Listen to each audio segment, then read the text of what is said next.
Shalom, Bapak Ibu. Kalau saudara sudah siap untuk dengarkan firman Tuhan, mari saya ajak kita untuk berdoa terlebih dahulu. Tuhan Yesus, kami tahu Tuhan ada bersama kami di sini. Itulah sebabnya kami minta tolong Tuhan berbicara buat kami dari firman kebenaran. Roh Kudus bantu kami supaya kami mudah memahami firman Tuhan, sehingga biarlah di dalam seluruh pemahaman kami berani memutuskan untuk hidup taat dalam tiap-tiap hari.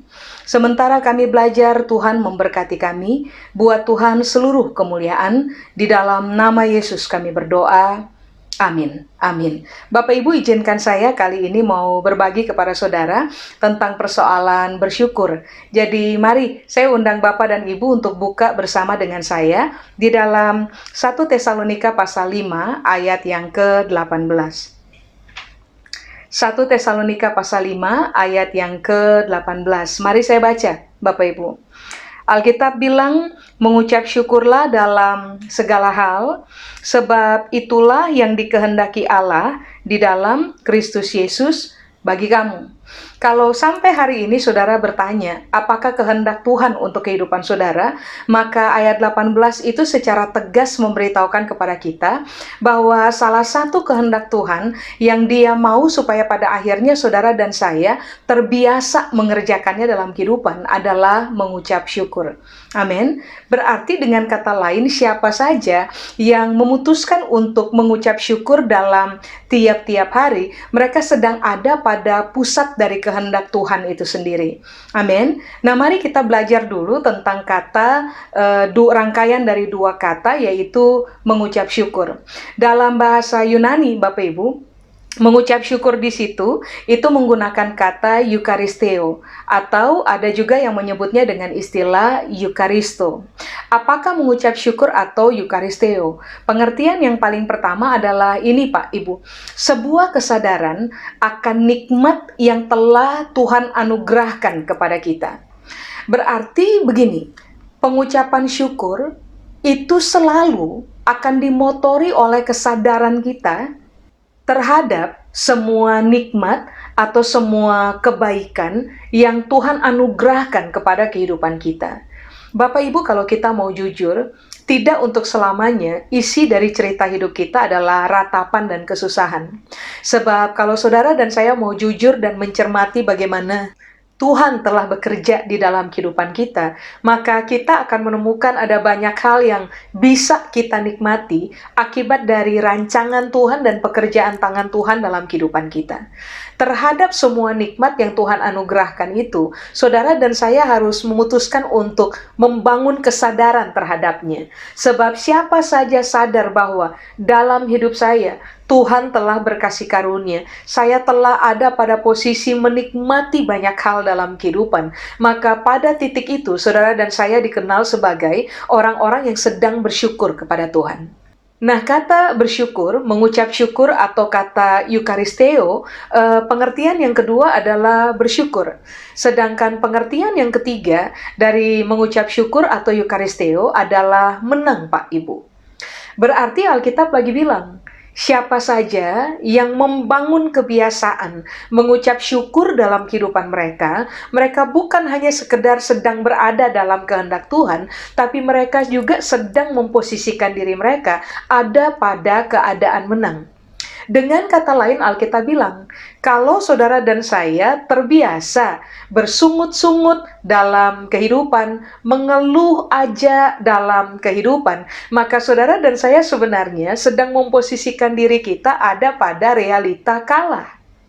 Makanya kenapa saudara dan saya perlu memberitahukan kepada diri kita sendiri pemahaman tentang mengucap syukur seperti yang Perjanjian Baru ajarkan. Bahwa kenapa saya bersyukur? Karena saya sudah tiba pada sebuah titik kesadaran bahwa dalam hidup saya banyak menikmati hal-hal hebat akibat dari anugerah Tuhan dalam kehidupan saya. Nggak ada alasan bagi saya untuk tidak bersyukur. Bukankah bersyukur adalah tanda bahwa saya adalah orang yang sedang berada pada posisi menang?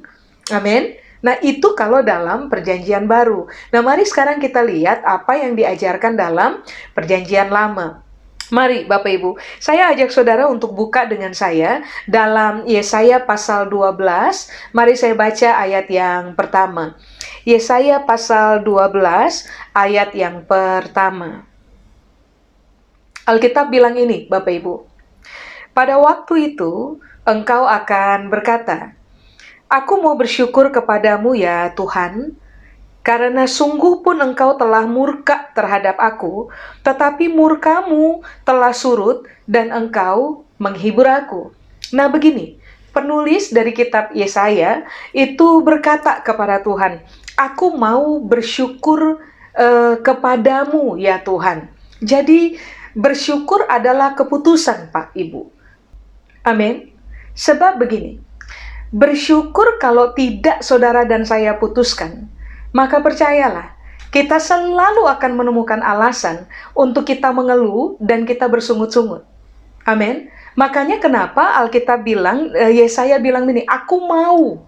Itu tuh sebuah keputusan yang bulat, yang telah diputuskan berdasarkan segala pertimbangan yang berkaitan dengan logika berpikir, perasaan, dan kehendak. Makanya kenapa ini yang saudara dan saya harus kasih tahu untuk diri sendiri. Apapun yang terjadi dalam saya punya kehidupan, saya akan tetap memutuskan untuk bersyukur kepada Tuhan. Nah, mari sekarang kita lihat dalam Perjanjian Lama apa yang dimaksud dengan kata bersyukur. Begini Pak, Ibu, kata bersyukur dalam bahasa Ibrani itu menggunakan kata yada. Yada pengertian yang pertama adalah begini, aku mau menghormati Tuhan. Tahukah saudara bahwa waktu saudara dan saya bersyukur, kita sedang memposisikan diri kita sebagai orang-orang yang sangat menghormati Tuhan dalam kehidupan? Bagaimana tidak kita menghormati Tuhan? Secara dalam hidup kita, Dia telah memberikan banyak sekali anugerah untuk saudara dan saya nikmati, seperti yang Perjanjian Baru telah tulis buat kita, yang baru saja kita pelajari. Makanya kenapa ini yang Alkitab bilang, semua orang yang memutuskan untuk bersyukur sebenarnya adalah orang-orang yang sangat menghormati Tuhan dalam kehidupan mereka. Itu saja tidak. Sebab kata bersyukur atau kata yada, arti yang kedua adalah menyembah Tuhan. Bapak Ibu, menyembah Tuhan bukan sekedar saudara dan saya nyanyi lagu slow, lalu angkat tangan saja, kemudian kita ulang-ulang lagu slow itu, kemudian kita berkata, "Saya sedang menyembah Tuhan." Rupa-rupanya ini yang Alkitab ajar. Waktu saudara dan saya bersyukur kepada Tuhan, sebenarnya saudara dan saya sedang menaikkan penyembahan kepada Dia. Nah, bagaimana mungkin pengucapan syukur itu berkaitan dengan penyembahan? Sederhana. Tuhan yang berkasih karunia adalah Tuhan yang ada pada posisi di atas. Kita yang menerima kasih karunia adalah kita yang ada pada posisi di bawah. Waktu Dia melepaskan seluruh kekuatan kasih karunia-Nya kepada saudara dan saya dari atas ke bawah, jelaslah kita paham bahwa apa yang Tuhan kerjakan dalam kehidupan kita telah membuktikan kehebatannya, kemasyurannya, kedaulatannya yang telah Dia putuskan untuk pertontonkan dalam kehidupan kita. Karena alasan inilah mengapa waktu saudara dan saya menghadapi apa saja dalam kehidupan atau siapa saja dalam kehidupan, kita akan lebih memilih, memutuskan untuk bersyukur kepada Tuhan. Sebab kita tahu betul bahwa apapun anugerah yang kita telah terima dari Tuhan, itu merupakan keputusan di dalam kedaulatannya, supaya saudara dan saya menerima apa yang baik dalam kehidupan kita. Amin. Jadi rupa-rupanya ini yang Alkitab ajar. Kalau saudara dan saya mau melatih diri untuk bersyukur kepada Tuhan, maka putuskanlah untuk melihat Tuhan sebagai sosok yang sangat terhormat dan layak untuk menerima penghormatan. Lalu tempatkan Tuhan dalam posisinya yang sebenarnya, posisinya di atas. Kita menghamba, kita menyembah Dia. Karena Dia tinggi, karena Dia luhur, karena Dia hebat, karena Dia perkasa. Makanya kita memutuskan untuk bersyukur kepada Tuhan sebagai ekspresi dari penyembahan kita. Jadi pengertian yang ketiga dari kata yada adalah begini, Bapak Ibu, mengakui, acknowledging God. mengakui tentang Tuhan, pribadinya, pekerjaan tangannya, rancangannya, kita mengakuinya dengan mulutnya kita. Makanya begini, bersyukur bukan hanya sekedar berkata, Tuhan aku bersyukur kepadamu. Bukan. Bersyukur itu artinya adalah begini, kita mengakui bahwa Tuhan engkau hebat. Tuhan engkau ajaib. Tuhan engkau telah berlaku dahsyat dalam saya punya kehidupan. Pengakuan itu ternyata Alkitab bilang itu adalah ekspresi dari pengucapan syukur kita kepada Tuhan. Lalu kata yang terakhir dari kata yada, yang berkaitan dari kata bersyukur pada kitab Yesaya yang tadi kita baca, pengertian yang keempat adalah berterima kasih. Bapak Ibu, di tengah-tengah seluruh kesusahan, di tengah-tengah air mata yang tumpah, di tengah-tengah semua ratapan dan proses berat yang saudara dan saya harus menghadapinya dalam realita tiap-tiap hari, percayalah, di dalam kisah yang seperti itu, tidak ada maksud Tuhan untuk mencelakakan kita di dalamnya. Bukankah Alkitab bilang bahwa rancangan Tuhan bukan rancangan kecelakaan untuk hidupnya kita? Rancangan Tuhan adalah rancangan yang akan mendatangkan hari depan yang penuh dengan pengharapan, gilang gemilang dan damai sejahtera untuk kehidupan saudara dan saya. Karena alasan inilah, seharusnya saudara dan saya berani sekali berterima kasih kepada Tuhan justru pada waktu dan mengakui Tuhan justru pada waktu saudara dan saya sedang berada di dalam lembah kekelaman. Karena kita tahu betul justru di dalam lembah kekelaman Tuhan menyertai kita. Kita tidak sedang berjalan sendiri. Alasan-alasan ini yang seharusnya membuat saudara dan saya memutuskan untuk berterima kasih kepada Tuhan buat apa saja yang telah Dia kerjakan dalam kehidupan kita. Dengan kata lain, Pak, Ibu, kalau mau kita rangkum antara perjanjian lama dengan perjanjian baru, Alkitab sedang berkata bahwa begini, siapapun yang sadar bahwa Tuhan telah berkasih karunia sehingga mereka bisa menikmati hal-hal hebat dalam kehidupan, dia sedang bersyukur. Lalu waktu orang bersyukur, sebenarnya mereka ada pada posisi menang.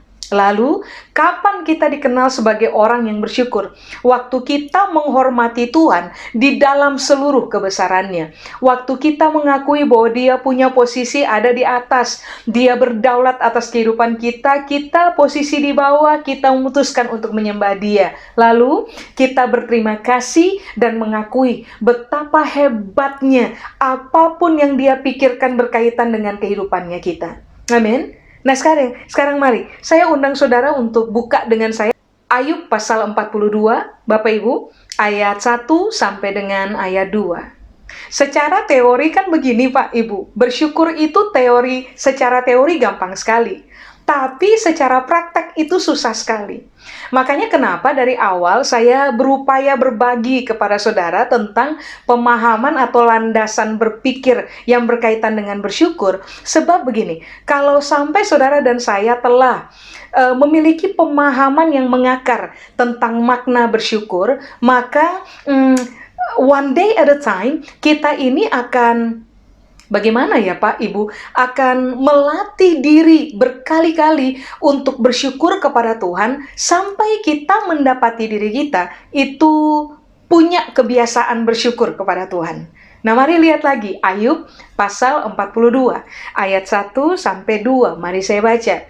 Alkitab bilang, maka jawab Ayub kepada Tuhan, aku tahu bahwa Engkau sanggup melakukan segala sesuatu dan tidak ada rencanamu yang gagal. Apa ini? Acknowledgement.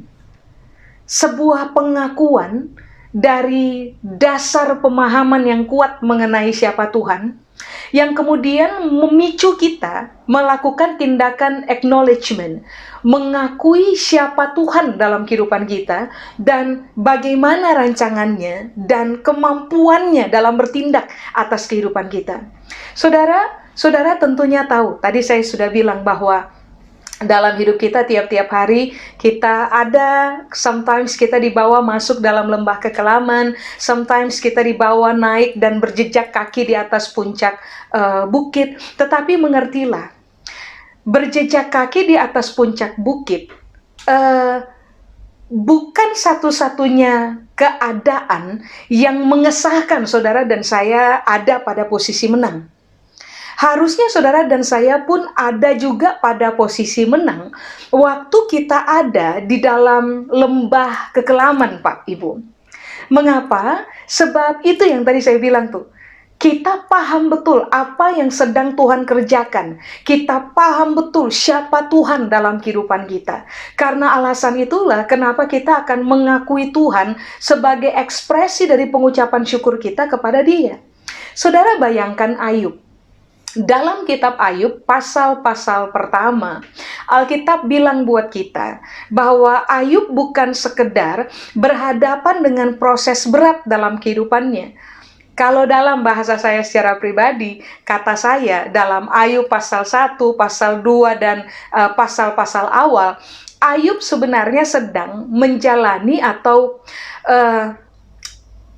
menyukainya atau tidak, harus berhadapan dengan tragedi. Saudara bayangkan, dalam waktu satu malam, 10 dari anak Ayub meninggal semuanya di tempat yang sama. Mari kita berimajinasi. Kita punya anak 10 misalnya. Meninggal satu, semua orang tua pasti bersedih. Pasti kehilangan, pasti remuk di dalam.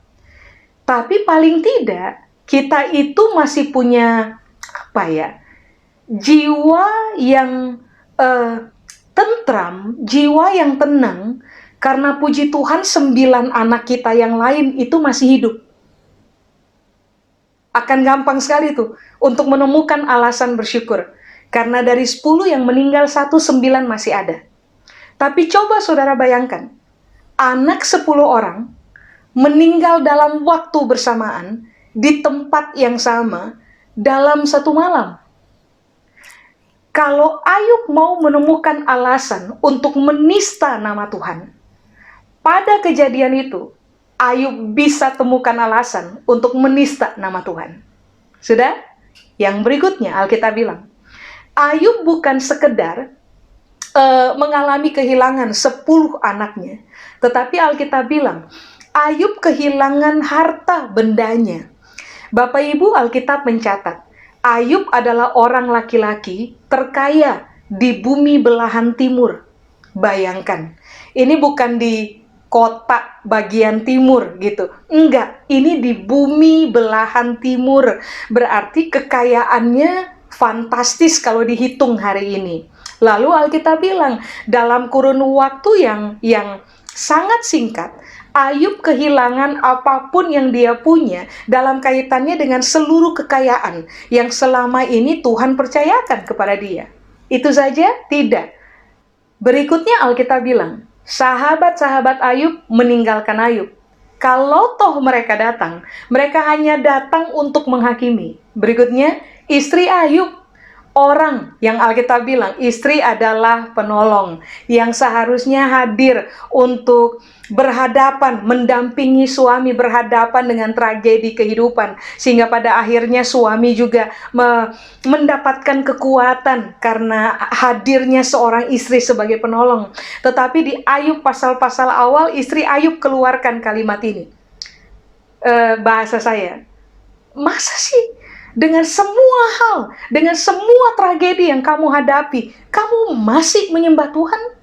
Kutukilah Allahmu dan matilah. Bayangkan Pak, Ibu, seorang penolong keluarkan itu kalimat. Setelah itu kisah dari istri Ayub nggak dicatat lagi. Itu saudara bayangkan, di tengah-tengah dia ngalami tragedi, harusnya dikuatkan, tetapi dia justru didorong untuk menista nama Tuhan. Karena tentu saja dimotori oleh latar belakang, Tuhan ini lagi apa-apaan ini? Lagi permainkan saya punya kehidupan dengan cara bagaimana ini? Nah, makanya tadi saya bilang, kalau mau menemukan alasan bagi Ayub untuk menista nama Tuhan, Sebenarnya, Ayub punya kesempatan sangat besar untuk menemukan alasan lalu menista nama Tuhan. Berikutnya Alkitab bilang, tragedi yang kelima yang Ayub hadapi adalah dia menderita satu penyakit yang Alkitab bilang tubuhnya itu diserang oleh rasa gatal yang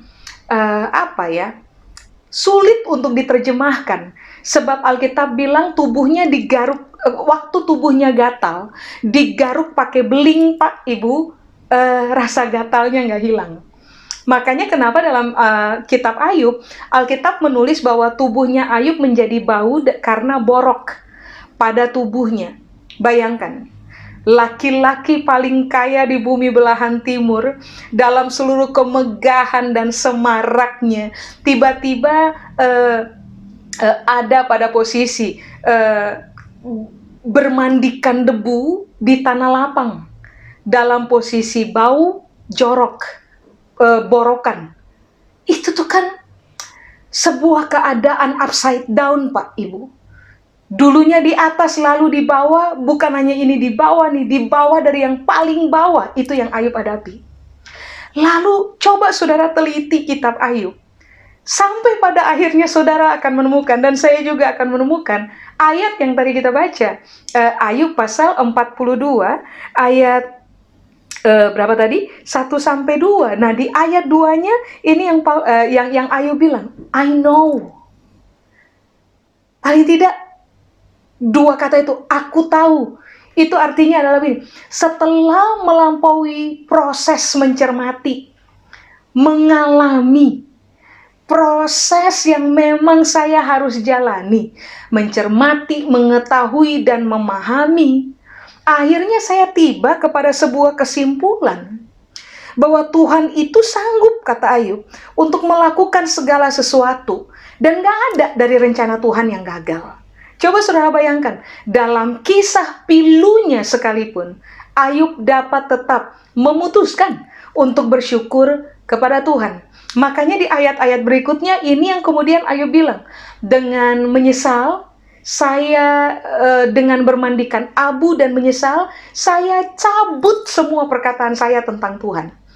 Karena akhirnya dalam proses berjalan, Ayub menemukan kata itu tuh, I know, dua kata itu tuh, saya tahu. Karena udah ngamati, mempelajari, mengamati, lakukan observasi, kemudian paham betul bahwa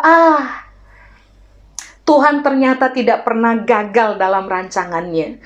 Apapun rancangan Tuhan yang mendatangkan damai sejahtera itu, anyhow, akan tetap terjadi dalam kehidupan kita. Makanya kenapa tadi perjanjian baru mengkaitkan dengan realita, bahwa siapapun yang bersyukur, mereka sedang ada pada posisi menang, Pak, Ibu. Amin. Apakah Ayub ada pada posisi menang pada Ayub pasal 42 ayat 1 dan ayat 2? For sure, iya, Pak, Ibu.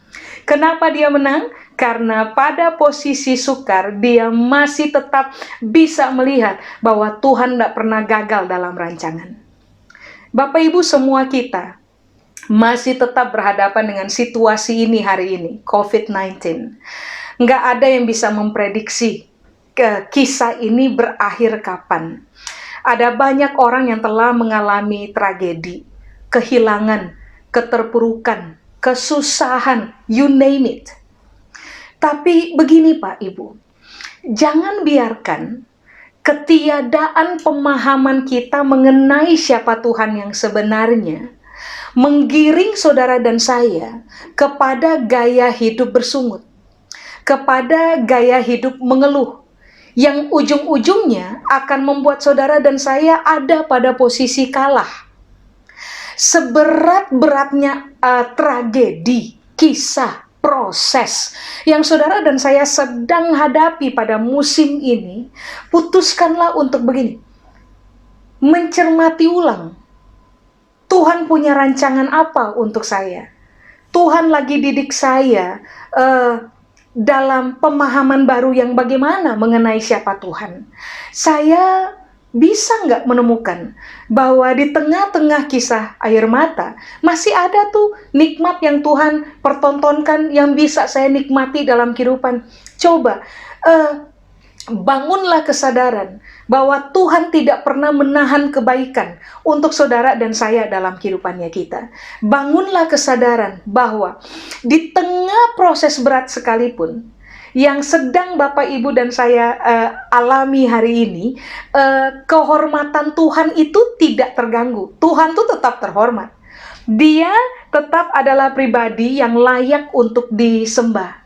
Kita harus tetap berani memutuskan untuk mengakui Dia di dalam seluruh ketuhanannya, di dalam seluruh kebesarannya, supaya pada akhirnya saudara dan saya terbiasa gampang berterima kasih justru pada waktu sedang berada dalam lembah kelam, karena kita tahu betul Tuhan tidak pernah salah. Begini, Tuhan tidak pernah salah merancang apapun yang Dia rancang untuk kehidupan kita. Amin, Bapak Ibu. Coba. Saya undang saudara untuk buka dengan saya 1 Timotius pasal pertama ayat 12. 1 Timotius pertama ayat 12. Alkitab bilang ini, Pak, Ibu. Aku bersyukur kepada Dia, Paulus bilang, yang menguatkan aku, yaitu Kristus Yesus Tuhan kita. Karena Ia menganggap aku setia dan mempercayakan pelayanan ini kepadaku. Ingat ya, alasan Paulus bersyukur adalah karena Kristus Yesus telah memberikan kepadanya kekuatan. 2. Alasan Paulus bersyukur adalah karena Kristus Yesus yang adalah Tuhan telah menganggap dia setia dalam pelayanan yang dipercayakan kepadanya. Saudara, pada akhirnya nanti kita akan baca sebentar lagi, pelayanan Paulus itu tidak semuanya smooth, Bapak Ibu, lancar, aman, jaya. Sebab pelayanan Paulus itu banyak berkaitan dengan ratapan air mata, kesusahan, lembah kelam. Tapi coba saudara lihat, ini yang dia bilang, aku tuh bersyukur. Karena akhirnya dia paham bahwa di tengah-tengah semua situasi rumit, ternyata hari ini kakinya masih tetap bisa berdiri. Dan dia bisa menghadapi kisah rumit tetap dengan kepala tegak. Kalimat yang dia pakai adalah, aku bersyukur kepada Tuhan karena Dia menguatkan aku. Itu kan nikmat, Pak, Ibu, yang Tuhan berikan kepada kita. Kesadaran itulah yang membuat di tengah susah Paulus bersyukur. Di tengah susah Ayub bersyukur.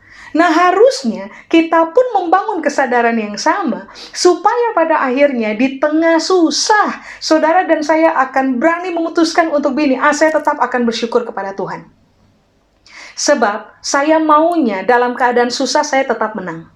Sebab saya maunya di dalam keadaan susah, saya tetap ditemukan sebagai orang yang menghormati Tuhan, orang yang menyembah Tuhan, orang yang berterima kasih kepada Tuhan, orang yang sadar betul bahwa Tuhan tidak pernah salah merancang, orang yang tahu bagaimana berterima kasih kepada Tuhan. Ini kan semua berkaitan dengan keputusan, Pak, Ibu, keputusan yang kita ambil di musim kesukaran.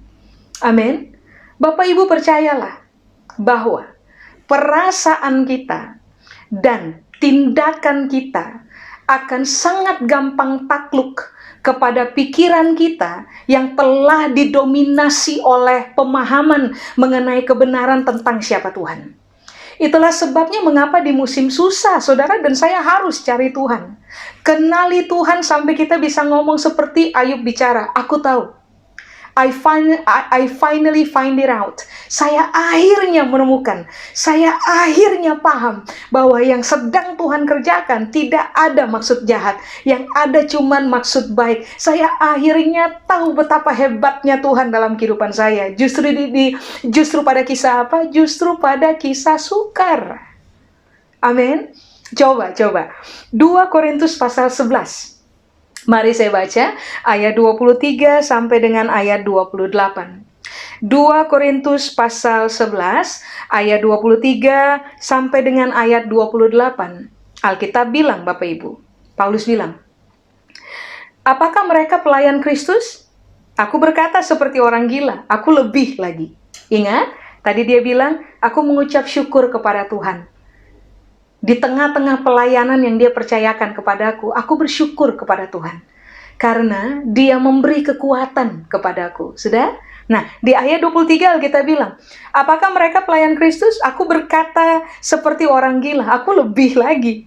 Aku lebih, garis bawahi ya, lebih banyak berjeri lelah, lebih sering di dalam penjara, didera di luar batas, kerap kali dalam bahaya maut, 5 kali aku disesa orang Yahudi, setiap kali 40 kurang 1 pukulan, 3 kali aku didera, 1 kali aku dilempari dengan batu, 3 kali mengalami karam kapal, sehari semalam aku terkatung-katung di tengah laut. Dalam perjalananku, aku sering diancam bahaya banjir dan bahaya penyamun. Bahaya dari pihak orang-orang Yahudi dan dari pihak orang-orang bukan Yahudi. Bahaya di kota, bahaya di padang gurun, bahaya di tengah laut, dan bahaya dari pihak saudara-saudara palsu. Aku banyak berjeri lelah dan bekerja berat. Kerap kali aku tidak tidur. Aku lapar dan dahaga. Kerap kali aku berpuasa, kedinginan dan tanpa pakaian. Dan dengan tidak menyebut banyak hal lain lagi, urusanku sehari-hari yaitu untuk memelihara semua jemaat-jemaat. Di ayat 28 Paulus lagi bilang, tahu nggak? Ada lebih banyak kejadian yang saya hadapi. Ada banyak penderitaan yang saya hadapi dalam saya punya pelayanan. Bapak Ibu perhatikan. Tapi itu yang tadi dia bilang dalam kitab Timotius, 1 Timotius pasal 1 ayat 12. Di tengah pelayanan yang Tuhan percayakan kepada saya, bayangkan, ini sudah pelayanan nih. Sudah mengabdi kepada Tuhan nih. Sudah serius kerjakan yang Tuhan mau nih. Tapi susah. Berhadapan dengan bahaya, setengah mati Pak Ibu, ada pada posisi lembah kelam. Tapi di tengah kejadian ini apakah? Akhirnya dia berkata, ternyata Tuhan gak tolong saya. Ternyata Tuhan jahat. Ternyata Tuhan bermaksud busuk untuk saya. Apakah saudara menemukan itu? Tidak loh. Itu yang tadi dia bilang, aku bersyukur kepada Tuhan. Karena di tengah pelayanan yang Tuhan percayakan kepada saya, which is, yang baru saja kita baca 2 Korintus pasal 11, dia bilang, di tengah pelayanan kayak gitu tuh, saya masih mendapatkan kekuatan. Bapak Ibu, mari, temukan alasan untuk berterima kasih kepada Tuhan. Temukan alasan untuk bersyukur kepada Tuhan. Temukan alasan untuk tetap menghormati Tuhan, tetap menyembah Dia. Justru waktu saudara dan saya sedang ada pada musim kesukaran. Justru pada waktu saudara dan saya sedang berhadapan dengan kehilangan. Justru pada waktu saudara dan saya sedang berhadapan dengan berdiri sendiri tanpa seorang pun berdiri bersama-sama dengan kita. Justru pada waktu saudara dan saya sedang ada pada musim meratap, putuskanlah untuk bangun kesadaran bahwa di tengah susah, Tuhan itu tidak pernah menipu. Bahwa dari seluruh perjalanan proses kehidupan saya telah berkali-kali menikmati nikmat yang datang dari Tuhan atas anugerahnya untuk kehidupan saya. Mari bangun kesadaran bahwa kalau di dalam lembah kelam saya mengeluh, saya bersungut, berarti saya sedang ada pada posisi kalah.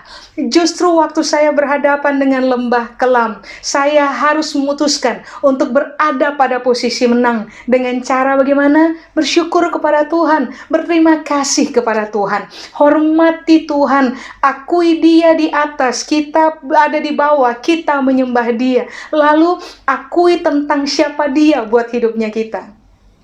Bagaimanapun juga, Dia adalah Bapa yang tidak mungkin kasih batu. Waktu anak-anaknya minta roti, bagaimanapun juga Dia adalah Bapa yang menangis waktu kita menangis, yang tertawa waktu kita tertawa. Bagaimanapun juga Dia adalah Bapa, Tuhan, yang rela serahkan nyawa untuk saudara dan saya, supaya kita memperoleh kehidupan di dalam Dia. Bagaimana mungkin Dia tidak mengaruniakan segala sesuatu untuk saudara dan saya dalam kehidupan kita? Itulah sebabnya mengapa Kalau tadi saya bilang, kalau Ayub mau menemukan alasan untuk bersungut kepada Tuhan, dia punya banyak. Kalau Paulus mau menemukan alasan untuk bersungut di hadapan Tuhan, dia punya banyak. Kalau saudara dan saya mau mencari-cari alasan untuk bersungut kepada Tuhan, kita punya banyak. Tetapi bukan itu yang akan kita mainkan. Kita akan bermain dalam realita begini. Di tengah susah, saya akan bersyukur kepada Tuhan. Saya akan membangun kesadaran bahwa Tuhan telah memberikan kepada saya nikmat yang hebat. Saya akan membangun kesadaran bahwa saya tidak pernah didesain untuk menjadi orang kalah.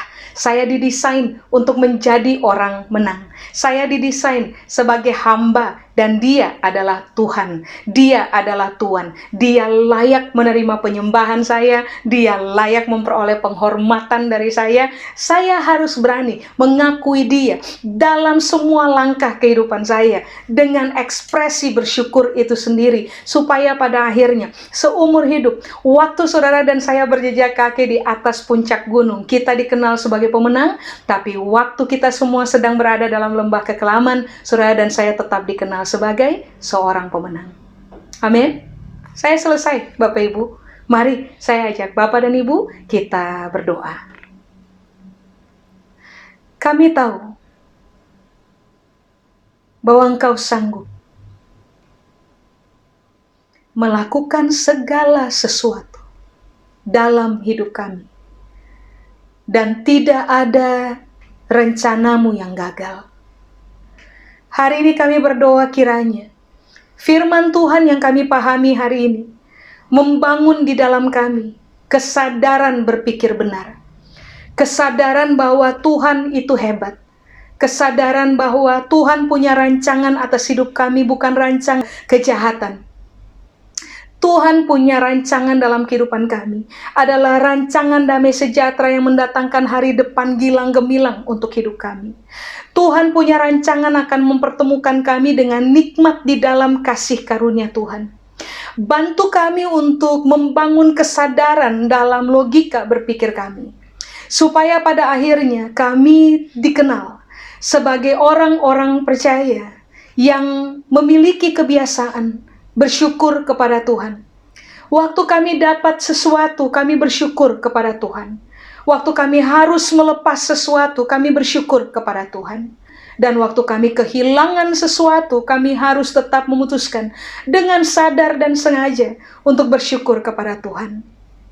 Hari ini saya berdoa untuk semua saudara yang sedang ada dalam lembah, bahkan dalam lembah kekelaman. Kiranya kekuatan dari Tuhan, dari penguasa alam semesta, dilepaskan secara utuh dalam kehidupan saudara, dimulai dari kesadaran berpikir benar, sehingga pada akhirnya di musim susah, saudara dan saya akan tetap dikenal sebagai orang yang memiliki kaki kuat untuk tetap berdiri dan kepala tegak untuk menghadapi apa saja, sampai kita teruji keluar dari proses sebagai orang-orang yang terlatih pemenang dalam kehidupan. Seluruh kebenaran ini Tuhan materaikan dalam pemahaman kami, perenungan kami, supaya biarlah seumur hidup kami dikenal sebagai pelaku-pelaku kebenaran dan bukan hanya pendengar saja. Kepada Tuhan seluruh kemuliaan, di dalam nama Yesus kami berdoa. Amin. Tuhan memberkati Bapak Ibu, sampai bertemu pada sesi berikutnya.